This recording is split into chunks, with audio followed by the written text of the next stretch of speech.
श्री कृष्णा श्री कृष्णा श्री कृष्णा श्री कृष्णा। गुरुर्ब्रह्मा गुरुर्विष्णु गुरुर्देवो महेश्वरः गुरु साक्षात् परम ब्रह्म तस्मै श्री गुरवे नमः। तस्मै श्री गुरवे नमः। सबसे पहले ये स्पष्ट होना चाहिए कि ध्यान यह कोई क्रिया नहीं है, ये कोई कर्म नहीं है कि जिसको करना पड़ता है। ध्यान करते नहीं, ध्यान देते हैं। जब हम आपसे बात करते तो बीच में कहते ना, ध्यान से सुनो। और ये न समझने के कारण सभी के सभी ये ध्यान के चक्कर में इतने परेशान रहते हैं। ध्यान करो मत, ध्यान दो। जैसे प्रेम भी करते भी है और प्रेम होता भी है, दो बात है। लड़का लड़की से प्रेम करता है और इसीलिए कहते हैं कि I have fallen in love with her. जब प्रेम करोगे तो गिरोगे। देखो, गिरोगे तो दुख होगा और उसी को कहते हैं विवाह, क्योंकि प्रेम किया है। लेकिन जब प्रेम होता है तो बच्चों के प्रति माताओं का प्रेम होता है, उसमें वो गिरते नहीं। इसी प्रकार से जब हम ध्यान करेंगे तो जिंदगी भर परेशान होंगे। यदि ध्यान दोगे तो मस्त रहोगे। अब ध्यान किसके तरफ देना? लोगों की तरफ। लोग क्या कर रहे हैं? नहीं नहीं नहीं, हमको इससे कोई मतलब नहीं। ध्यान देना है अपने जीवन के हर एक अनुभूति की तरफ। जो व्यक्ति अपने जीवन के अनुभूतियों से सीखता है वह ध्यानमय जीवन जी रहा है। नॉर्मली क्या हो जाता है, आधा घंटा मेडिटेशन, होल डे फ्रस्ट्रेशन। ये कोई ध्यान है? इसीलिए पहली बात समझ लो, ध्यान करने का चक्कर छोड़ दो। हा, कितना रिलैक्स लग रहा है। अब सीखो, हर एक अनुभव से सीखना है। अब देखो, हम करते हैं, मालूम है, लेकिन मालूम है ये मालूम नहीं। अब जैसे देखो, जो भी कोई भी कितना भी बेवकूफ हो, ध्यान की बात करे तो शांत बैठेगा। माने क्या? अब इसे सीखो। तो जीवन की दो पहलू है, एक है गति और दूसरी है स्थिति। तो यदि आपको ध्यान करना है तो आप कबड्डी कबड्डी करके ध्यान करेंगे क्या? नहीं जी। ध्यान के लिए शांत बैठना चाहिए, कहीं की आवाज ना हो। देखो, और इधर से सपोर्ट, उधर, इधर से ईंट, इधर से पत्थर, इधर से एक डंडा लगा दिया, बैठ गए ध्यान के लिए। देखो, तो तात्पर्य क्या हो गया? गति से स्थिति के तरफ ध्यान देना, इसको कहते हैं ध्यानमय जीवन। अब गति कहाँ है? देखो, हर जगह गति है। अपने देह से शुरू करो। पहले देह छोटा था और सभी लोग हमको उठाते थे, किस करते थे, हक करते थे, प्यार करते थे। अब पता नहीं लोगों को क्या हो गया, जैसे हमको देखते हैं दूसरी तरफ मुंह करके चले जाते हैं। लोग बदल गए। देखो, तो हमारे दो पहलू हो गए, एक परिवर्तन वाला और एक अपरिवर्तनीय। अब जो बदलता है उसके ऊपर विश्वास रखना चाहिए क्या? जो बदलता नहीं उस पर विश्वास रखो ना। देखो, तो फिर अब आपका चिंतन शुरू हो गया, और यह चिंतन शुरू जब हो जाता है तो आपको अपने जीवन के हर एक अनुभूति में एक संदेश मिलता है,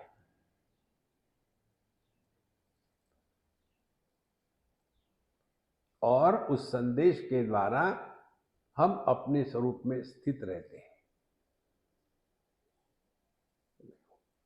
बहुत सरल है, कठिन नहीं है।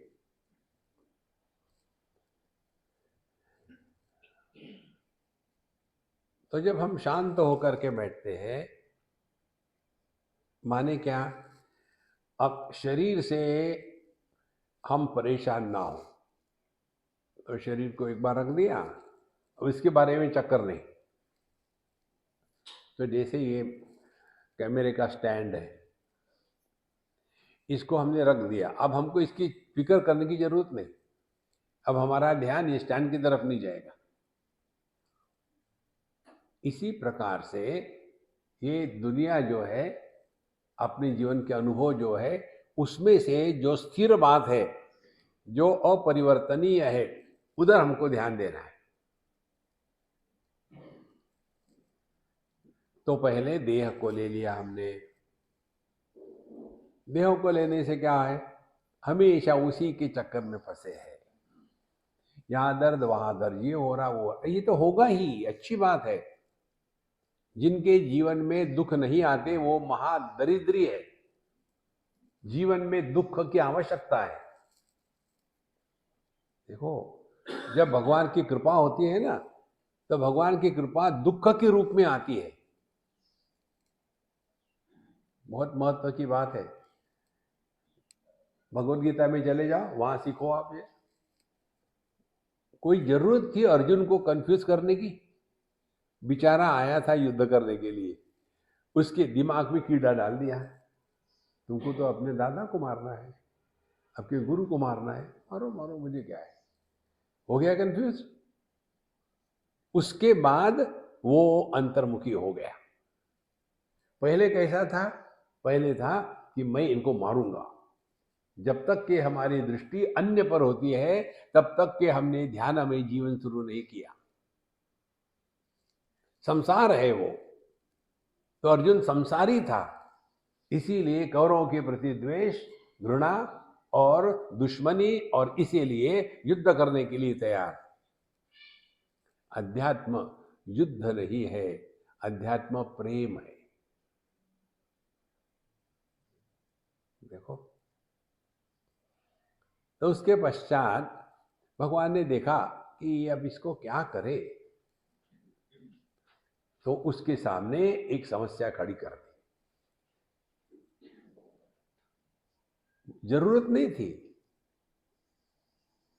लेकिन जब भगवान ने देखा कि मेरा इतना प्यारा अर्जुन इतने सालों तक मेरे साथ रहा, ने कभी भी इसका ध्यान अपने स्वरूप की तरफ नहीं गया। भगवान कृष्ण को भी उसने हमेशा हे कृष्ण, हे यादव, हे सखेती, इसी प्रकार से संबोधित किया है। अति परिचयाद अवज्ञा। देखो, हमारा अपने साथ इतना परिचय है कि हम अपना ही अपमान करते हैं। अपना अपमान करना माने दुखी होना। दुखी मत हो, ये है ध्यानमय जीवन। तो भगवान ने उसके सामने समस्या खड़ी कर दी। जैसे समस्या खड़ी कर दी, तो फिर देखो स्टेजेस क्या हो गई। पहली, दुनिया से दुश्मनी, अर्जुन की पहली स्टेज। दूसरी बात, उसको बताया तुमको जिनसे युद्ध करना है वो पराये नहीं, वो तुम्हारे ही है। और जैसा अपनों से युद्ध करने का समय आया, अर्जुन एकदम पंचर हो गया। और पंचर होने के बाद अब उसमें ये समस्या आ गई कि मैं इस समय कौन हूं? क्या मैं इस समय किसी का पोता, किसी का शिष्य, किसी का भाई, या किसी या एक योद्धा हूं, कौन हूं मैं। इसी प्रकार से जब ध्यान के लिए आप बैठते हो तो पहले दुश्मनी दुनिया से, ये बंद करो, वो बंद करो, ऐसा मत करो, वैसा मत करो, डिस्टर्ब मत करो, meditation in progress, don't disturb, we are already disturb. दुनिया से दुश्मनी, कहां भाग के जाओगे? Wherever you go there you are the source of all problems. तो वहां से फिर हटे, फिर भगवान ने जैसे अर्जुन के लिए समस्या निर्माण कर दी, हम लोगों के लिए भगवान समस्या निर्माण कर देता है। कौन सी? आनंद मंगल ज्ञान, पानी नहीं था बाथरूम के लिए, मेडिटेशन। देखो, तो पहले दुनिया से भाग करके साधना करने के लिए आएंगे, यहां आने के बाद फिर और परेशानी, और वो परेशानी होने के पश्चात फिर आके मेडिटेशन में बैठना। क्या खाक का मेडिटेशन, सुबह सुबह हम ये नहीं किए, वो नहीं किए, ऐसा नहीं। तो समझना क्या है कि हमारे जीवन की समस्या बाहर नहीं है, जीवन की समस्या है हमारा मन। मन को नियंत्रित करने के स्थान पर मन का विश्लेषण करें। हमारे भगवान रमण महर्षि कहते हैं, जिस मन को लेकर के शास्त्रों में बताया है कि पहले मन को कर्म योग के द्वारा शुद्ध पवित्र करो, कर लिया, फिर मन को उपासना के द्वारा एकाग्र कर लो, जप करो, पूजा करो, बोधि करो, कर लिया, फिर योग के द्वारा मन को नियंत्रित कर लो, प्राणायामम प्रत्याहारम कर लिया। आगे क्या है अब पता ही नहीं।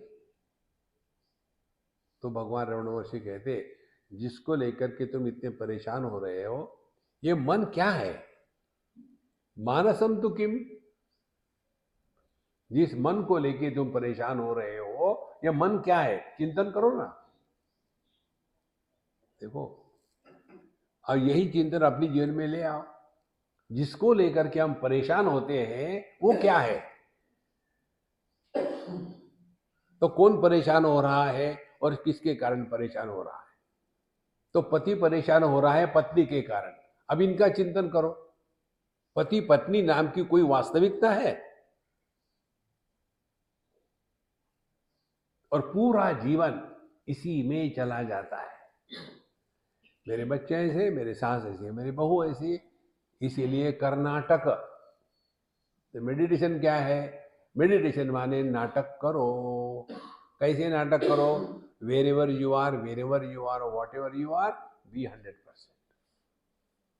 आप ध्यानमय जीवन जी रहे हो।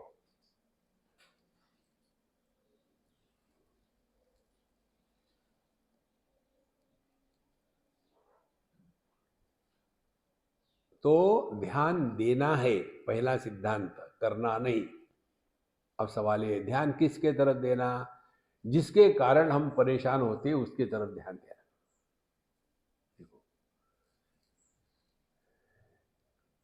तो किसके कारण परेशान होते हैं हम? हम परेशान होते हैं अपने मन के कारण। तो अब मन की तरफ ध्यान दो, धीरे धीरे ये बातें समझ में आती है। तो ये बात आपको एक दिन समझ में आएगी कि हमारे मन के विक्षेप का कारण, हमने जिसको महत्व दिया है वही हमारे मन के विक्षेप का कारण है। हमने महत्व दिया है। तो यदि हमने महत्व दिया है, हमको ही उस महत्व को हटाना पड़ेगा अपने मन से। आपने देखा होगा ना, कई बार ऐसे जो ध्यान के शिविर इत्यादि होते हैं, वहां कितना टेंशन होता है, प्रसन्नता नहीं होती, आनंद नहीं होता, टेंशन होता है। सुबह जाके बैठना है, दौड़ा भागी करके सामने बैठेंगे, कोई जरूरत नहीं, रिलैक्स, टेंशन नहीं लेना किसी बात का, क्योंकि हमने महत्व दिया है और फिर वो भी महत्व देते हैं। बाहर बोर्ड लगा देंगे, if you are late by 1 second please don't enter. तो जितने आने वाले टेंशन में, आके बैठो, क्या कर, सो जाओ। किसी भी प्रकार का टेंशन नहीं लेना, यह ध्यानमय जीवन है। देखो महाराज, टेंशन मत लो किसी चीज का, हो रहा ठीक हो रहा, बढ़िया चल रहा, कोई दिक्कत नहीं, क्या फर्क पड़ता है। ये एक एक जो चीज है इसको आप अपने जीवन में उतारो, देखो कैसा मजा आता है लाइफ का। मेडिटेशन जम गया तो क्या तीर मारे, तो नहीं जमा तो कौन सा नुकसान हुआ। जितने मेडिटेशन करने वाले उनको पूछो अंदर की बात कि यार तुम कितने साल से मेडिटेशन कर रहे हो, क्या मिला। स्वामी जी हम आपको झूठ नहीं बोलेंगे, पता ही नहीं कि हम क्या कर रहे हैं। तो पहली बात हमने जो बताई है, मेडिटेशन करते नहीं, ध्यान करते नहीं, ध्यान देते हैं। तो कहाँ ध्यान देना है, जहां हमारा मन विक्षेपित है वहां ध्यान दो, किसके कारण विक्षेपित है। तो आपको तुरंत पता चलेगा हमारे मन के विक्षेप का कारण वो है जिसको हमने महत्व दिया है। हम अपने पति, अपने पत्नी, अपने बच्चे, अपनी सास, अपनी बहू, इनके कारण दुखी होते हैं। दूसरे के पति, दूसरे की बहू, उसके कारण दुखी नहीं होते, क्योंकि हमने उसको महत्व दिया है। तो ध्यानमय जीवन क्या होगा, जिसको जिसको हमने महत्व दिया है वो हमारे दुख का कारण है, विक्षेप का कारण है, इसीलिए हमको ही उसको डी वैल्यू करना पड़ेगा।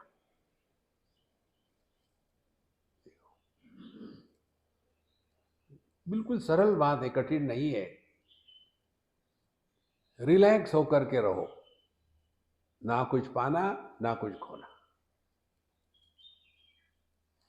और जब आपका मन धीरे धीरे प्रभु की कृपा से शांत रहने लगेगा तो मन में अनेक जो सुप्त क्षमताएं हैं वो धीरे धीरे प्रकट होने लगेगी। देखो, तो आदमी उसमें फंस जाता है, उसको कहते हैं कषाय।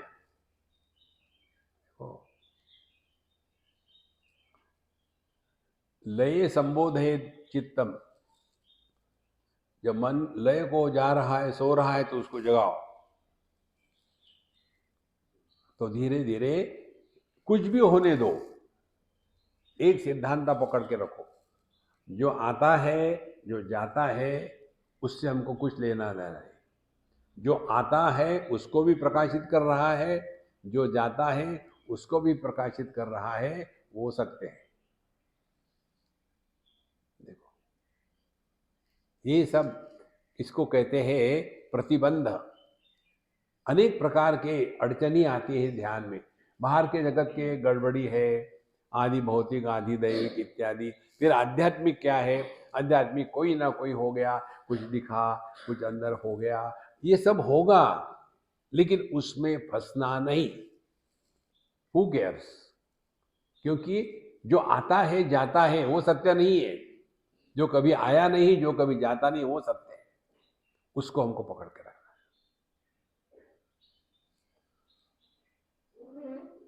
धीरे धीरे धीरे धीरे आप केवल समझदारी से ही, विवेक से ही अपने स्वरूप को पहचान सकते हो। यह प्रत्यभिज्ञायते, अभी हम लोगों ने जो सुना ना, राहु ग्रस्त दिवाकरेन्दु सदृशो माया परिभ्रामिता सन्मात्र करणोपसंहरणता यो भूत सुषुप्त पुमान प्राग स्वाप समिति प्रबोध समये यह प्रत्यभिज्ञायते। तस्मै श्री गुरुमूर्तये नमः इदं श्री दक्षिणामूर्तये।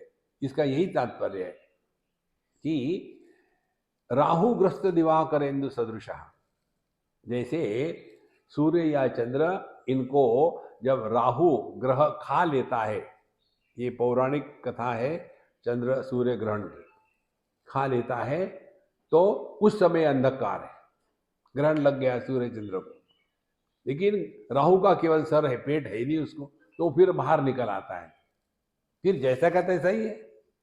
इसी प्रकार से हम जो सूर्य है, हम जो चंद्र है, इस पर राहु ने खा लिया है। कौन सा राहु? ये पंच कोशों के साथ जो तादाद में है, इसी ने उस चैतन्य को खा लिया है।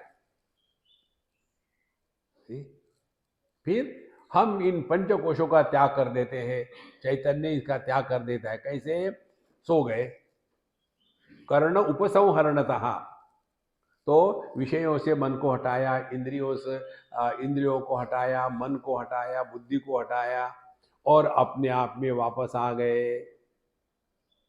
ठीक? तो फिर केवल सन्मात्र माने होना मात्र, कुछ करना नहीं, सन्मात्र।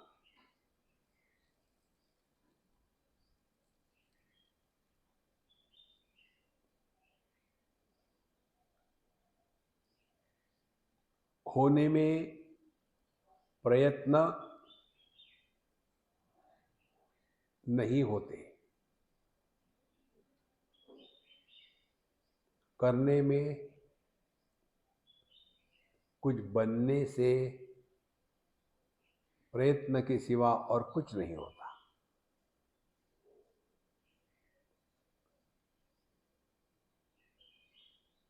और फिर प्रागस्वाप्समिति प्रबोध समय य प्रत्यभिज्ञायते,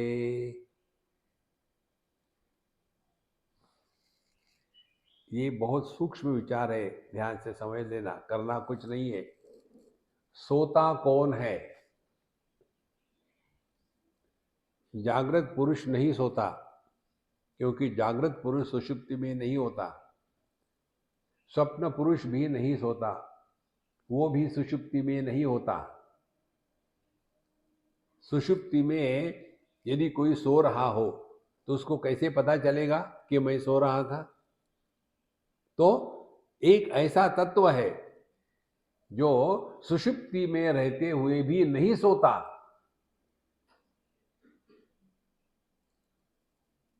वो कौन होगा? वही कहेगा कि मुझे अच्छी नींद आई थी, लेकिन बीच बीच में एक दो खराब सपने भी आए। ये कहने वाला वो होगा कि जो जागृत में कह रहा है, लेकिन जागृत पुरुष नहीं है। स्वप्न को प्रकाशित किया, लेकिन स्वप्न पुरुष नहीं बना। सुषुप्ति में रहा, लेकिन सोया नहीं। यह प्रत्यभिज्ञायते, इसीलिए अपने आप को पहचानना, यही आध्यात्मिक साधना है। मन को लेकर के परेशान मत होना। ये सब मन के खेल होते हैं। तो पहला सिद्धांत क्या सीखना है? हमने जिसको महत्व दिया है वही हमारे विक्षेप का कारण होता है। आप यदि मां बन करके मेडिटेशन के लिए बैठो तो बच्चों का टिफिन याद आएगा, उसको आज क्या दूं। देखो, ये जो है ना, ऐसा जो करते हैं, उनके ऊपर तरस आता है कि कैसे समझाएं इन बेवकूफों को। कुछ बनो मत रे बाबा, मेडिटेटर भी मत बनो, रिलैक्स, समझदारी। हमने जिसको महत्व दिया है वही हमारे दुख का कारण है।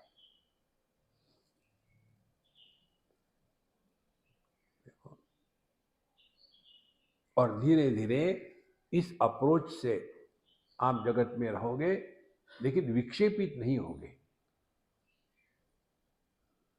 और आप देखेंगे ये जबरदस्ती से जो मेडिटेशन करते हैं ना, उनमें क्रोध भयंकर होता है। छोटी मोटी चीजों को लेकर के गुस्सा करेंगे। उनके अगल बगल में लोग डरते हैं, बाप रे, महाराज, ओह, अरे वो कोई शेर है क्या, खाने वाला है? नहीं।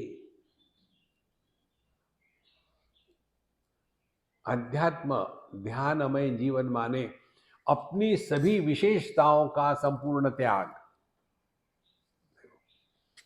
अब कोई विशेषता नहीं है हमारी, सब विशेषता गायब। यह जो निर्विशेष सत्ता है, ये अपना स्वरूप है।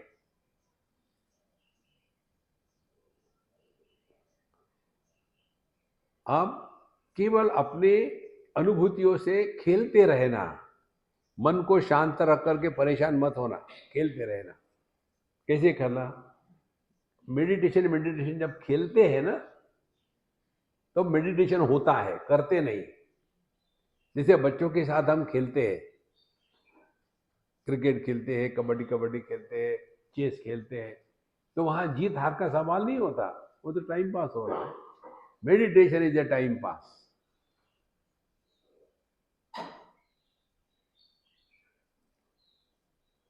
टाइम पास माने बायपास टाइम।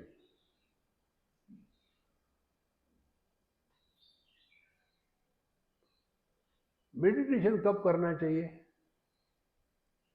कभी भी करो ना यार, करो ही मत ना, सबसे बढ़िया है, झंझट खल्लास।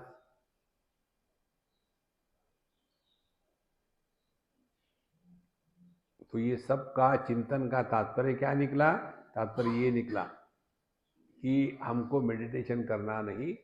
दूसरी बात, हमारे मन के विक्षेप के कारण हम दुखी होते हैं, तो मन को विक्षेप का कारण अन्य कोई नहीं, हमने जिसको महत्व दिया है उसके कारण मन में विक्षेप आते हैं। और इसीलिए हमको दुनिया का महत्व समाप्त करना है। कैसे करना है? ये दुनिया हमेशा ऐसी ही थी, ऐसी ही है, ऐसी ही रहेगी, इसको लेकर के परेशान मत होना।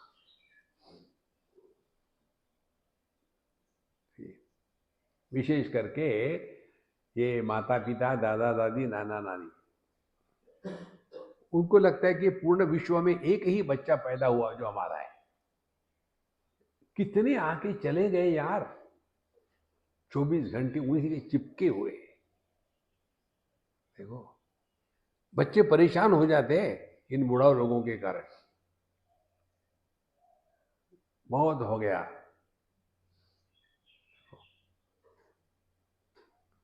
यहां आ गए। अब हमारा दूसरा स्टेज आ गया है। कौन सा? गति से हटकर के स्थिति में आना। तो स्थूल देह की गति हम रोकेंगे, कड़क होके बैठेंगे, लेकिन फिर भी शरीर में परिवर्तन तो चल ही रहे हैं, आप उसको नहीं रोक सकते। तो किसके गति से हम परेशान होते हैं? मन के गति से। अब मन में गति कैसे निर्माण होती है, इसका चिंतन करो। मन में गति निर्माण होती है जब कोई सीक्वेंस होता है तब। सुबह हुई पहली घटना, बाथरूम गए दूसरी घटना, नहा लिए तीसरी घटना, बाहर आए चौथी घटना, चाय पिए पांचवी घटना। धीरे धीरे ये अनेक घटनाओं का जब सीक्वेंस क्रम तैयार हो जाता है, तब गति निर्माण होती है। तो क्या करना है? ये क्रम के निर्माण को शांत करना है। तो जैसे ओम नमः शिवाय, ओम नमः शिवाय, ओम नमः शिवाय, एक क्रम निर्माण हो गया, गति निर्माण हो गई, मन निर्माण हो गया। बिना क्रम से, बिना सीक्वेंस से मन निर्माण नहीं होता।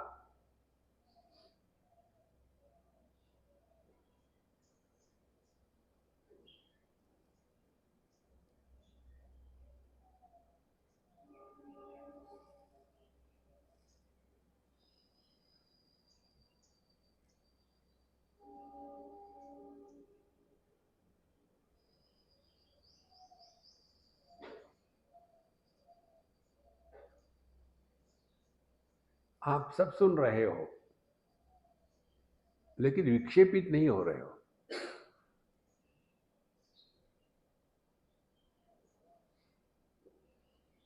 ये है ध्यानमय जीवन।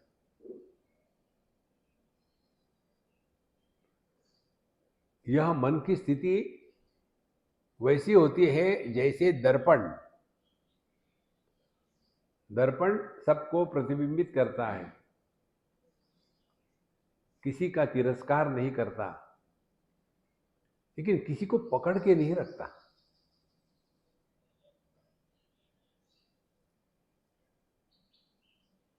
हमारा मन जब दर्पण तुल्य होकर के रहता है तब हम ध्यान में जीवन जी रहे हैं।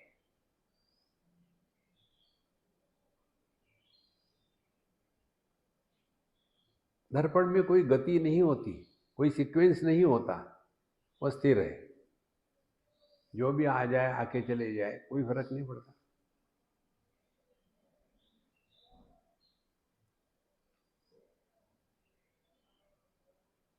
अब इसको अपने में लगाओ। लाल पीले नीले रंग आके चले गए, आंखों में क्या फर्क पड़ा?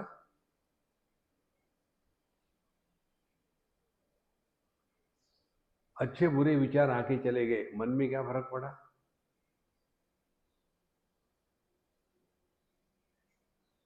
जागृत स्वप्न सुषुप्ति समाधि आगे खत्म हो गई, क्या फर्क पड़ा? जिस पर कोई फर्क पड़ता ये नहीं, वो आप हो।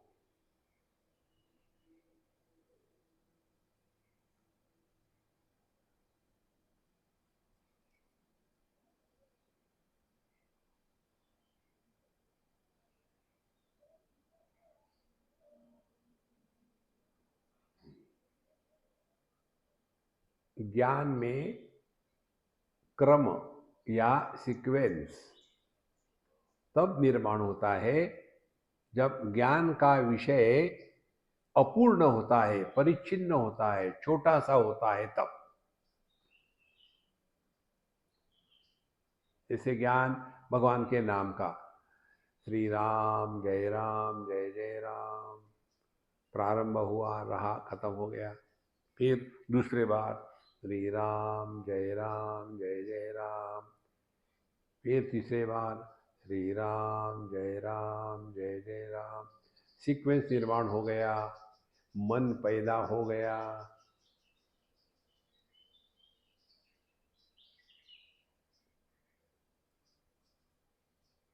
एक चिंतनात् नाशमेत्यदः। हमको मन को मारना है। मन को मारना है माने उल्टी सीधी बात मत समझ लेना, ठीक है? मैं बोलूंगा ही नहीं, ठीक है? हम वो मन को मारना नहीं है। मन को मारना माने मन की दो बातों को स्पष्ट समझना। एक, मन विषयों को ग्रहण करता है दर्पण के जैसा। विषयों को ग्रहण करने के स्थिति तक हमारा मन दर्पण के जैसे होता है, और किसी विषय को ग्रहण किया उसके बाद उस विषय को लेकर के हमारा मन अनेक प्रकार की कल्पनाओं का प्रक्षेपण करता है।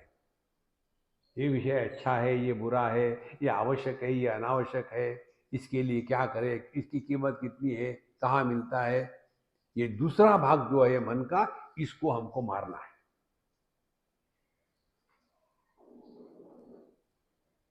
इसको हमने आपको 3 शब्दों में कहा था, mind should be quiet, alert and vigilant.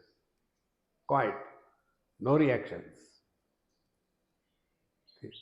Alert इसका मतलब ये नहीं कि डम, सामने से कोई आ रहा, मार रहा हो रहा, बैठे, क्या माइंड काम ही नहीं कर रहा, फिर पागल हो। देखो, एक्शन करना है, रिएक्शन नहीं करना। तो जहां हमने ये बात समझ ली कि मन में सीक्वेंस को निर्माण मत होने देना,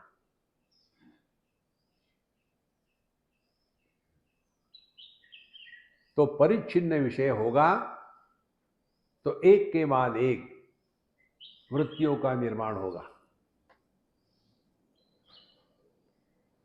और यदि परिपूर्ण विषय होगा तो वृत्तियों का निर्माण नहीं होता। मन, नाम और रूप, इन दो खाद्य पदार्थों से जिंदा रहता है। मन को यदि नाम और रूप इन दोनों में से एक को भी हटा दो, मन गायब।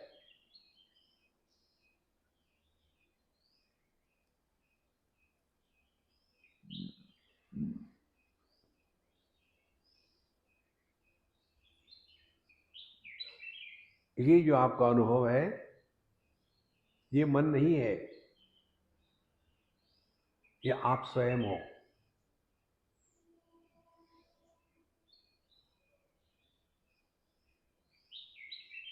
इसमें कोई प्रयत्न नहीं है।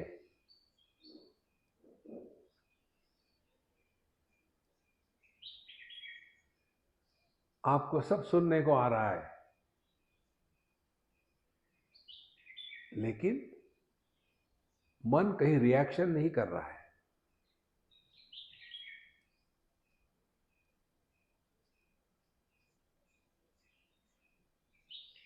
और आपकी इस अनुभूति में मैं का जन्म नहीं है।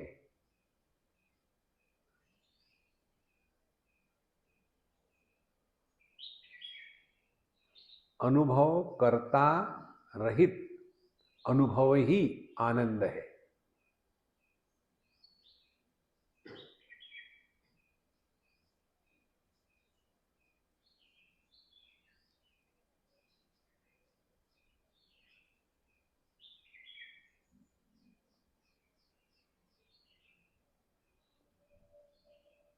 इस ध्यानमय जीवन में आप सोओगे नहीं। यदि आप सो रहे हो तो आप ध्यान कर रहे थे, ध्यान दे नहीं रहे थे। क्योंकि हमने मन को एक ही ट्रेनिंग दिया है, शांत होने के बाद सो जा।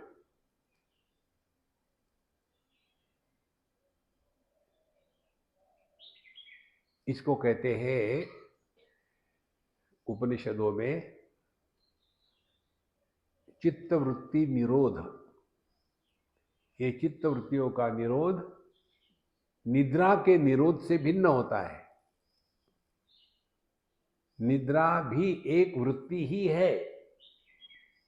ये भ्रांति में मत रहना कि निद्रा में कोई वृत्ति नहीं होती। पतंजलि महर्षि कहते हैं अभाव प्रत्ययालंबना वृत्ति ही निद्रा। जहां सब अभाव को हम ग्रहण करते, इस समय जागृत भी नहीं, स्वप्न भी नहीं, अभाव को ग्रहण करने वाली वृत्ति ही होती है।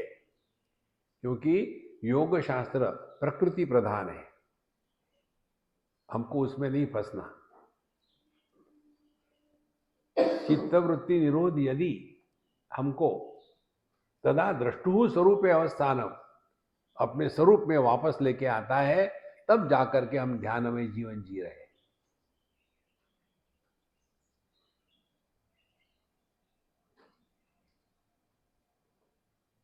माने किसी का होना ये भी वृत्ति है, किसी का नहीं होना ये भी वृत्ति है।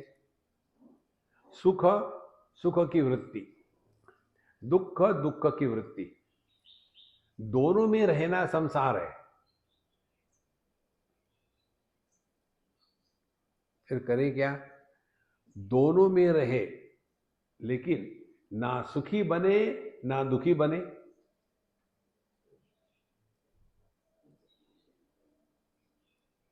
कुछ बनो मत, जो है वो ठीक है।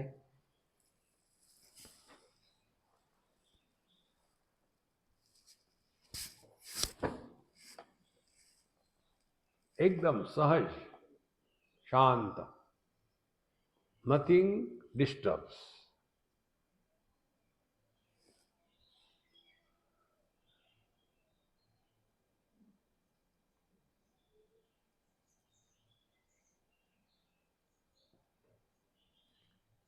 अब हमने यह जो चिंतन किया है, अब इसका प्रभाव अपने आप पर देख लो। आपका आसन स्थिर हो गया है, चाहे जमीन पर हो, गद्दे पर हो, कुर्सी पर हो, दीवार के साथ टिके हुए हो या ना हो, स्थिर हो गया है। तो क्या हुआ, गति से हट करके स्थिति की तरफ चल पड़े आप।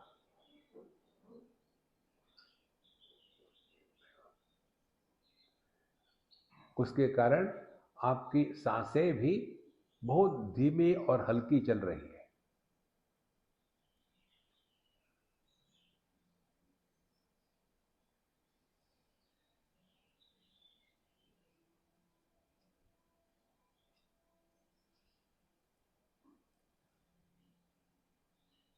अब इसमें एक और चीज जोड़ लो।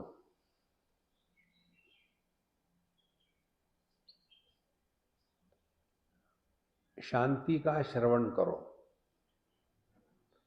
Listen to silence.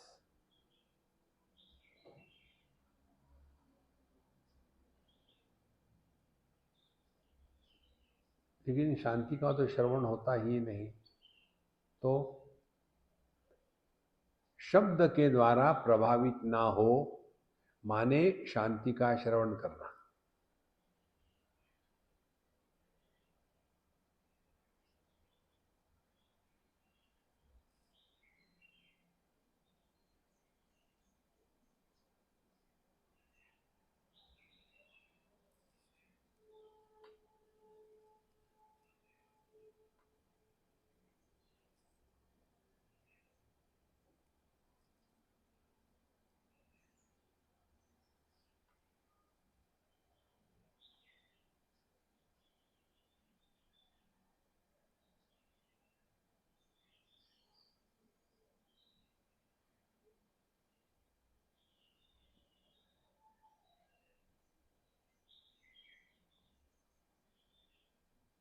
शब्द का होना विक्षेप नहीं, और शब्द का नहीं होना शांति नहीं।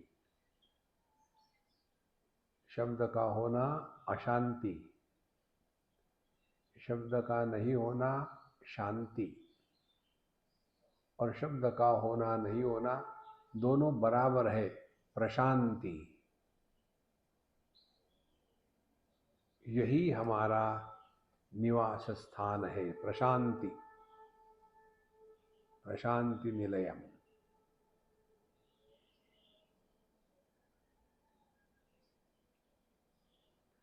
दुखेषु अनुद्विग्नमना, सुखेषु विगतस्पृहा।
अपने आप से मत बोलो।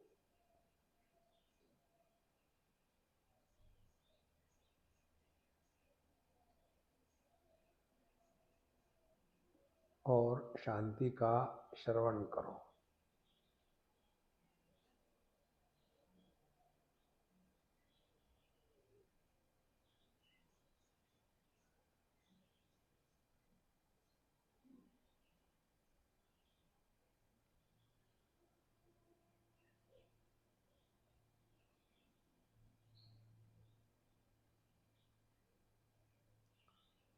संसार प्रारंभ होता है शब्द से, और शब्द प्रारंभ होता है मन से।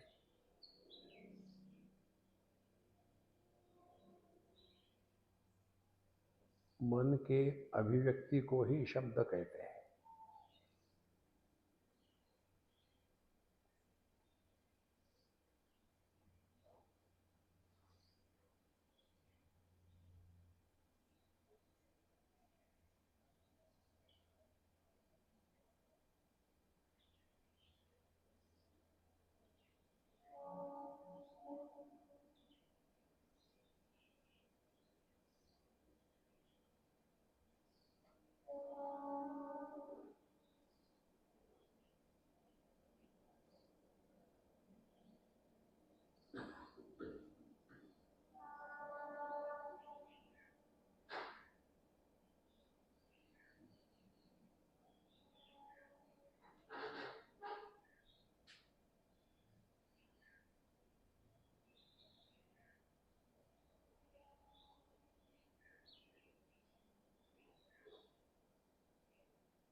शनै शनै उपरमे बुद्ध्या धृतिगृहीतया आत्मसंस्थं मनः कृत्वा न किंचिदपि चिंतयेत्।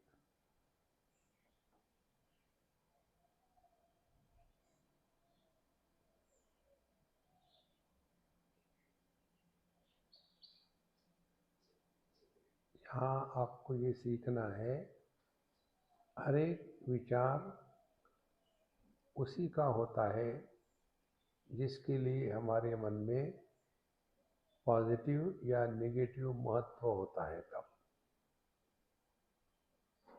devalue the whole world.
यहाँ आपने पकड़ लिया कि मन अपने आप से बोल रहा है, एकदम शांत हो जाएगा।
मन में विचार आते भी हैं, जाते भी हैं, तो भी उसके द्वारा प्रभावित नहीं होना, यह ध्यान में जीवन है। दुराग्रह ना करें कि मन में एक भी विचार नहीं आना चाहिए, ये संभव नहीं, क्योंकि नींद भी एक विचार ही है। तो किसी भी विचार के द्वारा प्रभावित नहीं होना, यहाँ हमको जागरूकता रखनी है।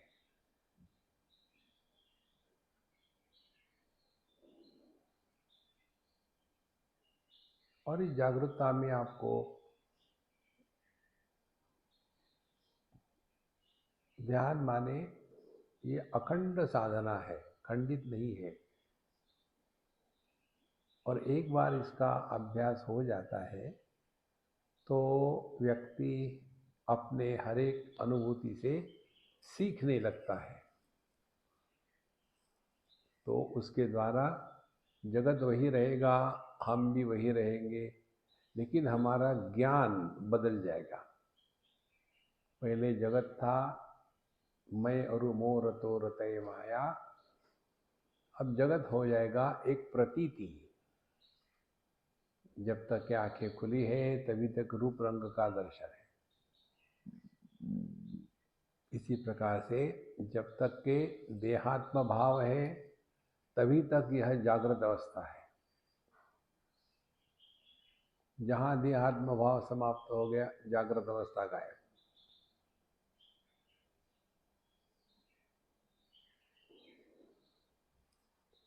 ये बात जब हृदय में पक्के बैठ जाएगी ना, तो फिर हमारे साधना की दिशा बदल जाएगी। और बदल ये होगा कि देहात्म भाव रहित अनुभव कैसा होगा। अब हम खेलना शुरू करेंगे कि देहात्म भाव रहित अनुभव माने क्या। अब चित्तवृत्ति निरोध से हम ऊपर उठ गए।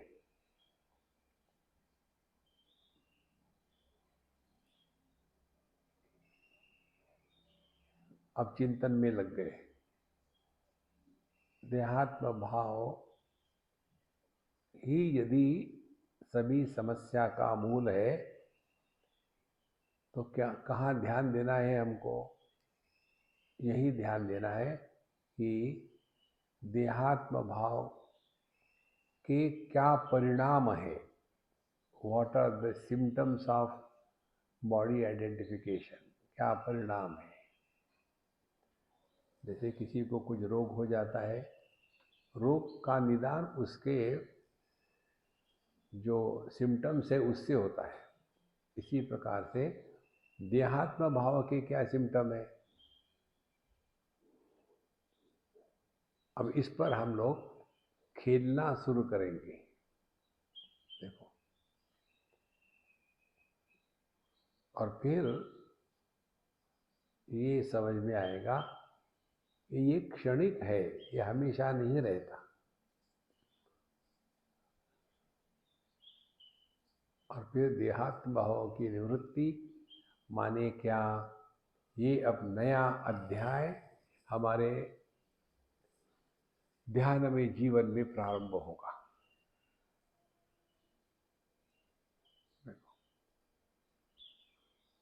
समझो देहात्म भाव की निवृत्ति हो गई तो क्या होगा। अब खेलो और उसके लिए अपने नित्य अनुभूतियों का विश्लेषण करें। इस समझदारी से जीना, ये है ध्यानमय जीवन। नहीं तो ध्यान को लेकर के यही भ्रांति रहती है कि ऐसा बैठो वैसा बैठो, प्राणायाम करो, मन को शांत करो, भगवान का नाम लो। उसमें इतने परेशान हो जाते हैं कि वो तो कुछ होता नहीं और फिर फ्रस्ट्रेशन आ जाता है। तो किस प्रकार से यह देह से अन्य होने की प्रक्रिया है, उसको हम फिर देखेंगे कल के सत्संग में। अभी तक जो हुआ है वो सब प्रभु को अर्पण कर दो। इन सब अनुभूतियों का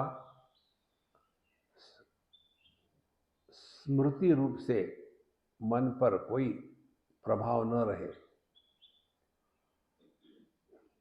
जो स्मृति होती है वो हमको प्रभावित करती है। प्रभावित हो गए तो हम मन में आ गए, प्रभावित नहीं हुए हम अपने स्वरूप पे। यह धीरे धीरे होता है, ओवरनाइट नहीं। ओम पूर्णमदः पूर्णमिदं पूर्णात् पूर्णमुदच्यते पूर्णस्य पूर्णमादाय पूर्णमेवावशिष्यते। ओम शांति शांति शांति। हरि ओम। श्री गुरुभ्यो नमः। हरि ओम।